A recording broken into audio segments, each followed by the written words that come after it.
शुरुआत करते हैं आज की न्यूज़पेपर की पीआईबी के साथ में। पीआईबी की पहली न्यूज़ हम देखने वाले हैं डॉक्टर श्यामा प्रसाद मुखर्जी के बारे में। प्रधानमंत्री श्री नरेंद्र मोदी के द्वारा डॉक्टर श्यामा प्रसाद मुखर्जी की डेथ एनिवर्सरी पर उनको स्मरण किया गया है।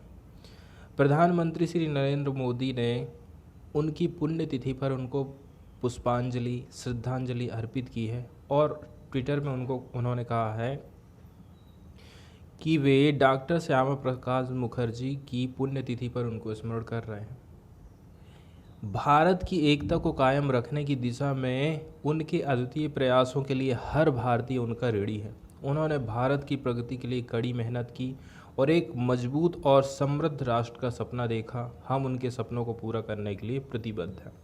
तो ज़्यादा कुछ तो इन्होंने उनके बारे में नहीं बताया, लेकिन एक बात इन्होंने बोला था कि भारत की एकता को कायम करने के लिए इन्होंने प्रयास किया था, डॉक्टर श्यामा प्रसाद मुखर्जी ने।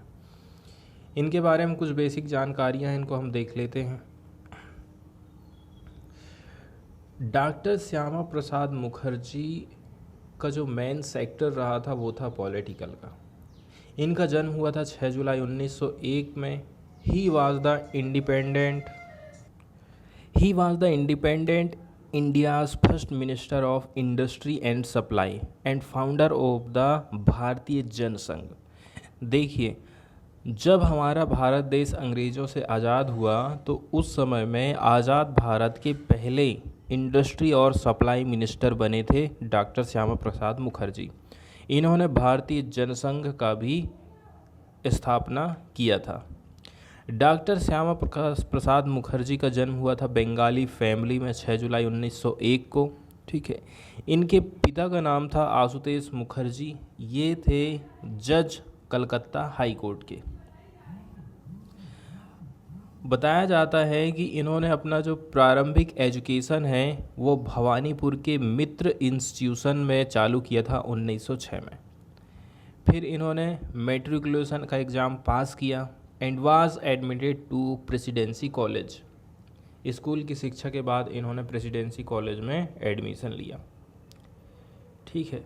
ही stood 17th in the inter arts examinations in 1916।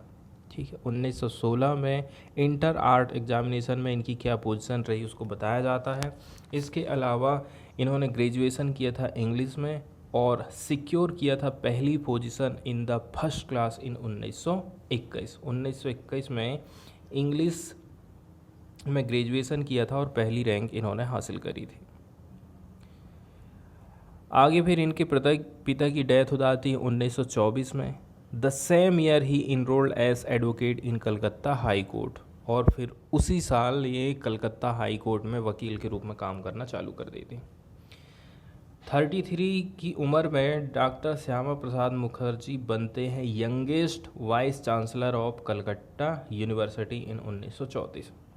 Calcutta university 1934 में ये सबसे कम उम्र में वाइस चांसलर बनी थी।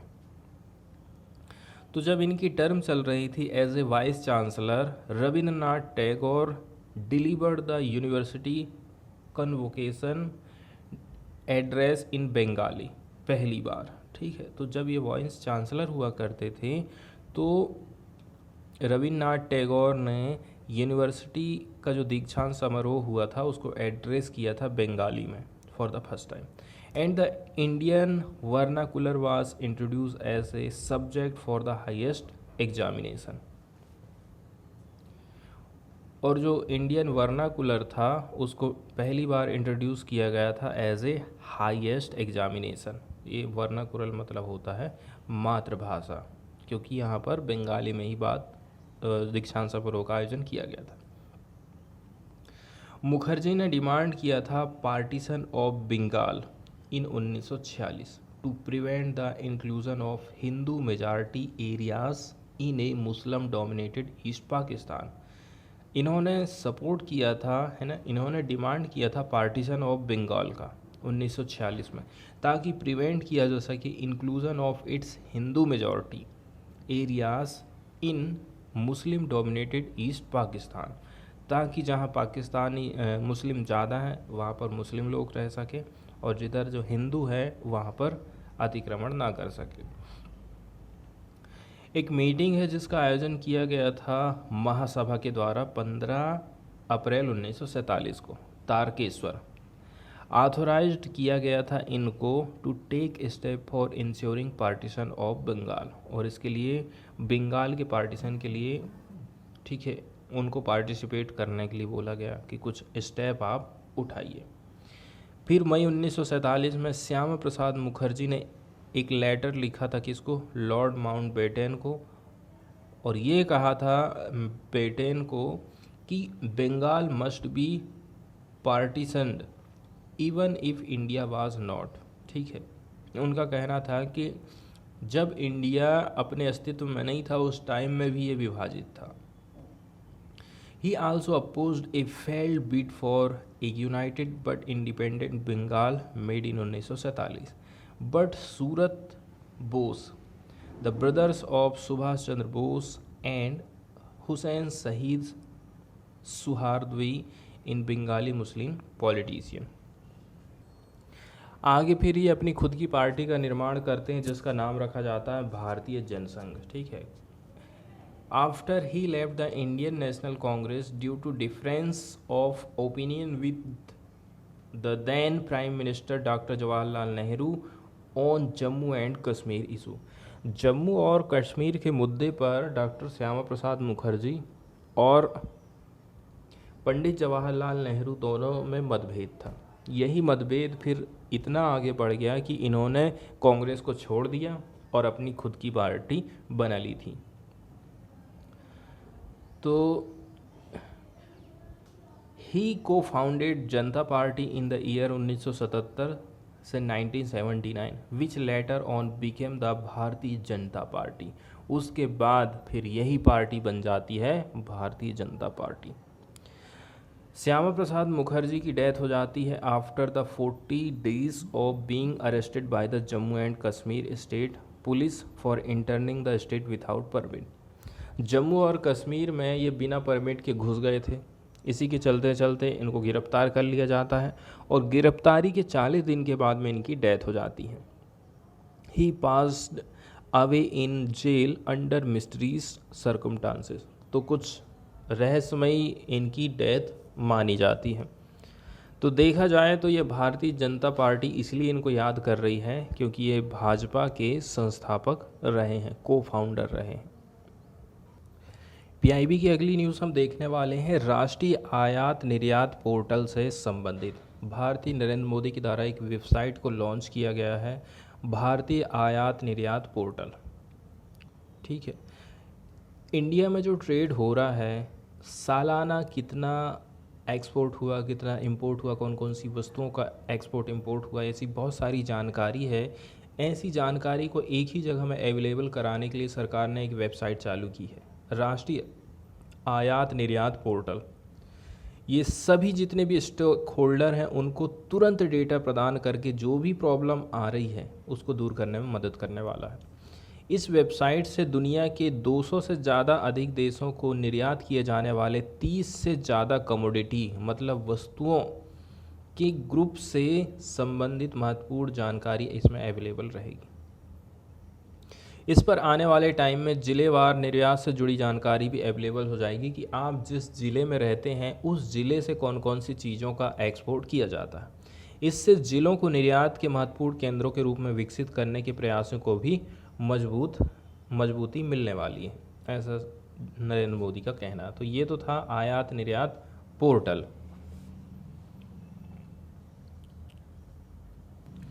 शॉर्टकट में देखा जाए ना तो इस वेबसाइट का नाम रखा गया है निर्यात पोर्टल और इसका पूरा फुल फॉर्म यदि देखें तो national import export regard for yearly analyse of trade, जैसे नाम से ही क्लियर हो गया है।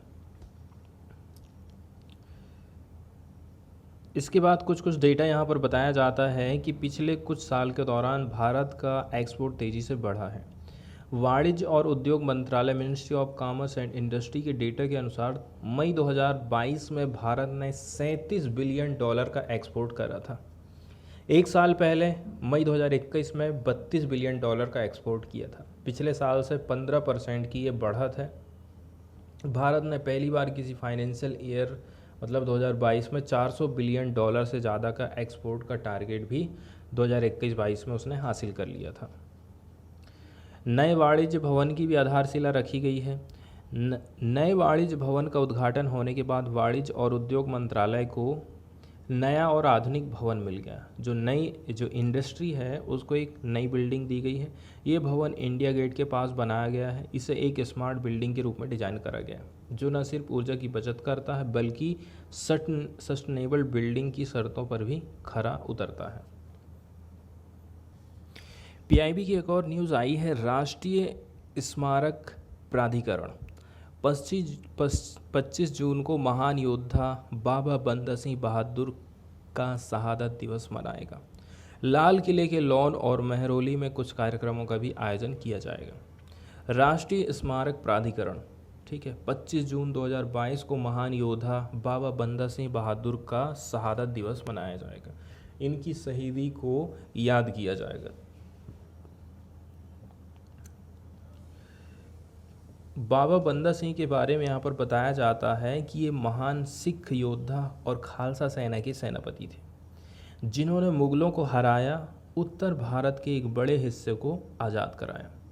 इन्होंने पंजाब में खालसा शासन की स्थापना करी थी। बंदा सिंह बहादुर ने जमींदारी प्रथा को समाप्त किया और ज़मीन जोतने वाले किसानों को संपत्ति के अधिकार दिए। वे एक महान शासक थे जिन्होंने नानक शाही सिक्कों की शुरुआत करी थी। मुगल शासक फर्रुखसियार ने उन्हें पकड़कर दिल्ली लाया और सबसे अमानवीय तरीके से मौत के घाट उतारा था। ये शहादत महरौली में हुई थी जहां उनकी शहादत की याद में आज भी एक स्मारक बनाया गया है जो अनुकरणीय साहस, बहादुरी, धर्म में आस्था को बताता है। वे गुरु गोविंद सिंह जी के साहिब के एक महान और सच्चे शिष्य भी थे। ठीक है, ये पहली बार ऐसा हो रहा है जब भारतीय गणतंत्र इस महान शहीद के शौर्य और बलिदान को नमन कर रहा है। नई दिल्ली का लाल किला वो जगह है जहां से मुगलों ने उनकी हत्या के लिए आदेश जारी किया था। इसके बाद वाली पीआईबी की जो न्यूज़ है वो साइंस से रिलेटेड है। पार्टिकुलरली हम बात करेंगे हमारे ब्रेन की मेडिटेशन के साथ में क्या संबंध होता है। ठीक है, हमारा जो ब्रेन होता है उसकी जो फंक्शनल कनेक्टिविटी होती है उसमें चेंजेस आ जाता है यदि आप मेडिटेशन करते हो। मान के चलिए नॉर्मल कोई काम पहले ब्रेन कर रहा था तो अब उसकी जो क्रिया है उसमें कुछ चेंजेस आ जाएगा यदि आप मेडिटेशन कंटिन्यू करते हो। तो ऐसा स्टडी में पब्लिश किया गया है। तो वैज्ञानिकों ने ये पाया है कि कंसिस्टेंट मेडिटेशन मॉडिफाई कर देती है कनेक्टिविटी को। ठीक है, जो कनेक्टिविटी है किस किस के बीच में है, एक है रिले चैनल। ये क्या काम करता है रिले चैनल, मान के चलिए ये एक रिले चैनल है। ठीक है, ये क्या होता है डाटा को सेंसरी वर्ल्ड डाटा, मान के चलिए यहाँ पर से बाहर से ये कोई डाटा ले रहा है अपने पास। ठीक है, अपने पास डाटा ले रहा है और ये डाटा को कहाँ लेके जा रहा है, सेरिब्रल कॉर्टेक्स में लेकर के जा रहा है। ये सब माइंड के एक पार्ट हैं, हिस्से हैं। ये बाहरी दुनिया से इसने डाटा उठाया, अपने पास रखा और इसको कहाँ लेके गया, ये सेरिब्रल कॉर्टेक्स में लेके गया।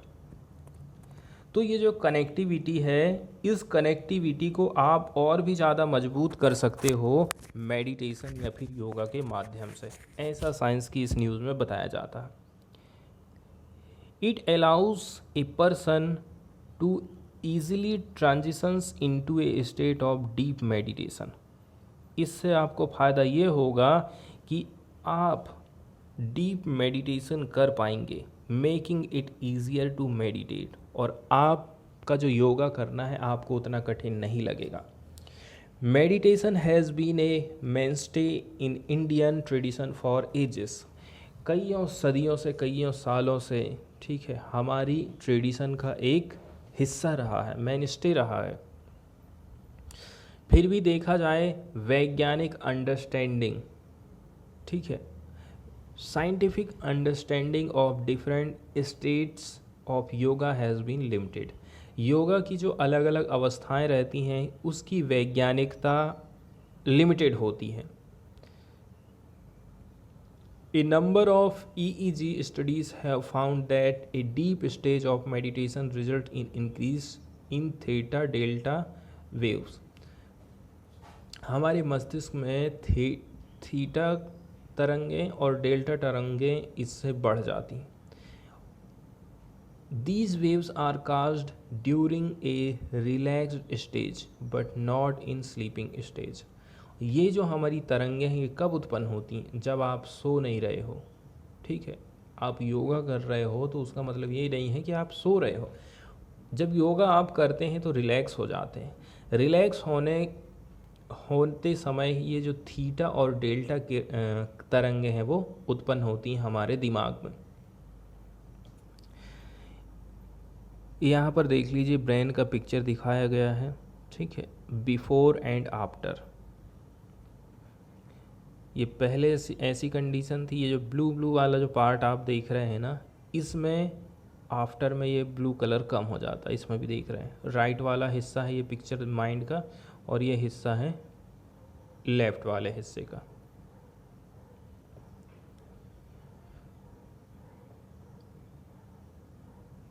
एक बात यहाँ से ये निकल के आई है, यदि आप कंसिस्टेंट प्रैक्टिस कर रहे हैं तो इससे रिड्यूस हो जाता है थैलामोकोर्टिकल।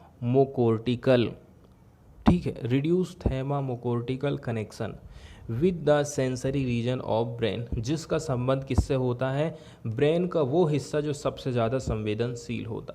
थैलामोकोर्टिकल की कमी हो जाती है, जैसा कि आप यहाँ पर देख भी रहे हैं, जो ब्लू पदार्थ आप देख रहे हैं उसकी कमी ये योगा करने के पहले है। ये वाले सिचुएशन, यदि आप योगा कंसिस्टेंट करते हैं तो ये वाला जो पदार्थ है ये आप देख रहे हैं उसमें कमी आ गई है।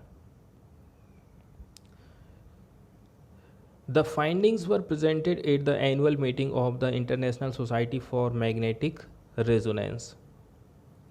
इसमें कौन कौन लोग शामिल थे यहाँ पर बताया जाता है। ठीक है,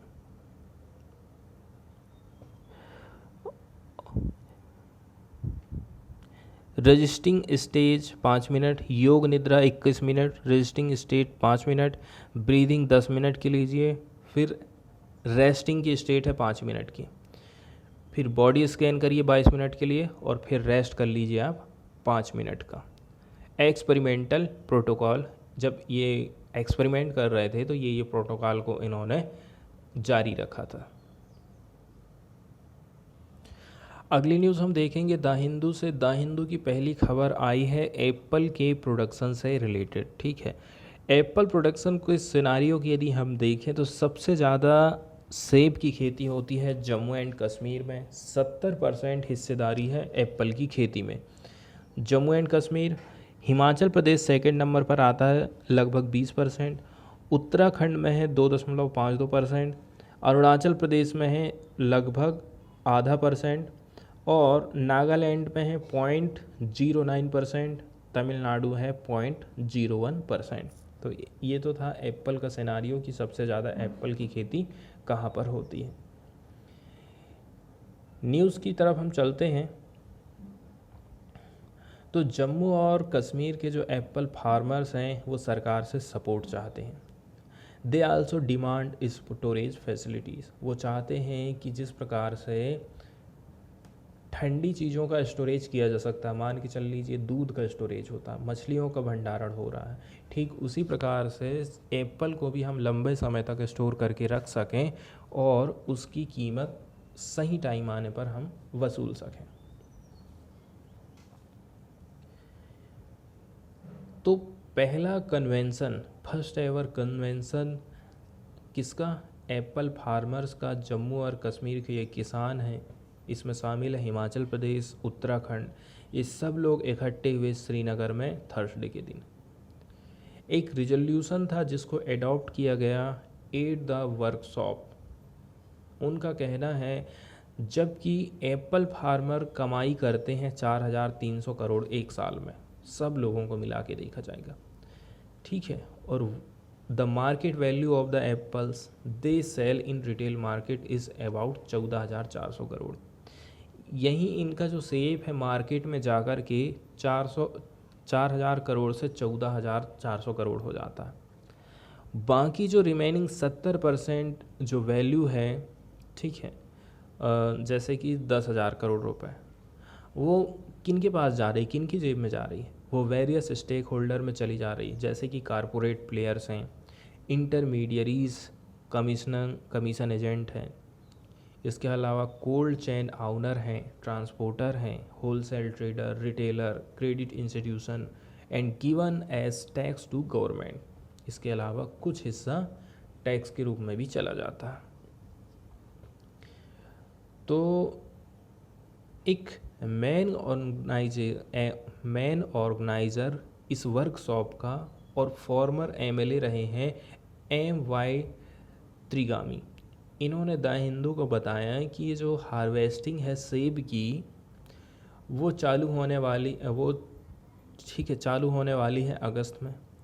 the farmers are unsure about the value for their efforts. लेकिन किसान लोग अपनी मेहनत का कितना फल मिलने वाला है, कितना रेट इनको मिलने वाला, उसको लेकर के ये श्योर नहीं है।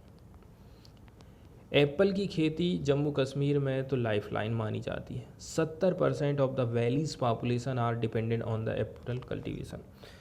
इस घाटी की 70% जनसंख्या एप्पल की खेती करती है, ठीक है, और ये लोग प्रभावित हैं इसमें होने वाले ह्यूज लॉसेस से in the last 3 season due to atmosphere created in the valley after the abrogation of article 370। देखिए, 3 सीजन ऐसे गए हैं जो कि इनके लिए अच्छे नहीं रहे हैं जब से ये धारा 370 हटी है। Through this workshop our effort is to reach out to farmer in 20 district. इस प्रकार के वर्कशॉप के माध्यम से हम 20 डिस्ट्रिक्ट, 3 स्टेट इंडिया के जो कि एप्पल की खेती करते हैं, वो आपस में जुड़ पाए हैं। हमने एक चार्टर पास किया है और डिमांड किया है एप्पल फार्मर की, ठीक है। स्टोरेज इंफ्रास्ट्रक्चर की बात करें तो इन्होंने जो चार्टर लेके आया है, ठीक है, वो कहते हैं कि आप हमें प्रोवाइड करिए असिस्टेंस, सपोर्ट दीजिए, ताकि क्रिएट किया जा सके एक नेटवर्क ऑफ प्रोड्यूसर कोऑपरेटिव्स का on the line of dairy cooperative. जिस प्रकार से डेयरी कोऑपरेटिव वाले, ठीक है, अपना नेटवर्क स्थापित कर लेते हैं। It wanted the center and state government to extend special assistance to producer cooperatives to create storage infrastructure including controlled atmosphere storage, जहाँ पर इनको वो स्टोर करके रख सकें। इसके अलावा कोल्ड चेन व्हीकल की भी ज़रूरत है हमको, प्रोसेसिंग एंड मार्केटिंग की फैसिलिटी भी हमको चाहिए। तो एप्पल फार्मर की तरफ में ज़्यादा किसी का ध्यान जाता नहीं है, ज़्यादातर ध्यान जाता है गेहूं उत्पादक, गन्ना उत्पादक, धान उत्पादक किसानों की तरफ में। इसलिए हमें ज़्यादा न्यूज़ भी इनकी सुनाई नहीं देती। तो जब कभी किसानों की कोई समस्या लिखने को लेकर के हमें आता है तो इस बात का हम ज़रूर जिक्र कर सकते हैं कि किसानों की जो ज़मीनी स्तर की डिमांड है वो आखिर होती क्या है। एक तो ये लोग लीगल गारंटी चाहते हैं। लीगल गारंटी ऐसी कि हमारा जो एप्पल है हम किसी को भी बेचें, एक ग्राहक, दूसरा ग्राहक, तीसरा ग्राहक, होलसेलर हमारे पास आए तो हमें आप MSP की गारंटी दे दो कि 100 रुपया किलो से कम में कोई भी माल नहीं खरीदेगा, और यदि ख़रीदता है मतलब हमसे कम में माल ले जाके ज़्यादा में बेचता है तो उसके ऊपर कार्रवाई होगी। इस प्रकार की गारंटी एप्पल फार्मर्स मांग रहे हैं। अगली न्यूज़ हम देखने वाले हैं NIA से रिलेटेड। ये न्यूज़ आई है, NIA से संबंधित कोई ख़ास न्यूज़ तो नहीं आई है, लेकिन उस न्यूज़ में NIA का जिक्र किया गया है, इसलिए हम NIA के बारे में बेसिक जानकारी देखें। हम इसकी उत्पत्ति और इसके इतिहास को देखेंगे, ओरिजिन एंड हिस्ट्री को। देखिए, पिछले कई साल हो चुके हैं भारत में हम टेररिज्म की घटनाएं देखते रहते हैं, ठीक है, क्रॉस बॉर्डर से। तो हमें ज़रूरत महसूस हुई कि हम एक एजेंसी को सेटअप करें जो कि सेंट्रल लेवल की रहे, जो कि इन्वेस्टिगेट कर सके offences related to terrorism and certain other acts which have national ramification. National महत्व के जो कि टेररिज्म से संबंधित कोई एक्टिविटी है उसको इन्वेस्टिगेशन करने का काम एनआईए को सौंपा जा सके। कई सारे एक्सपर्ट कमिटीज़ इसमें इंक्लूडिंग था administrative reform commission in its report. Administrative reforms commission उसकी खुद की रिपोर्ट में उन्होंने रिकमेंडेशन दिया कि इस प्रकार की एजेंसी को इस्टेब्लिश किया जाए। अब फिर गवर्नमेंट ने कंसिड्रेशन किया, एग्जामिनेशन किया इस इशू को, involved proposed to enact a legislation to make provision for establishment of NIA.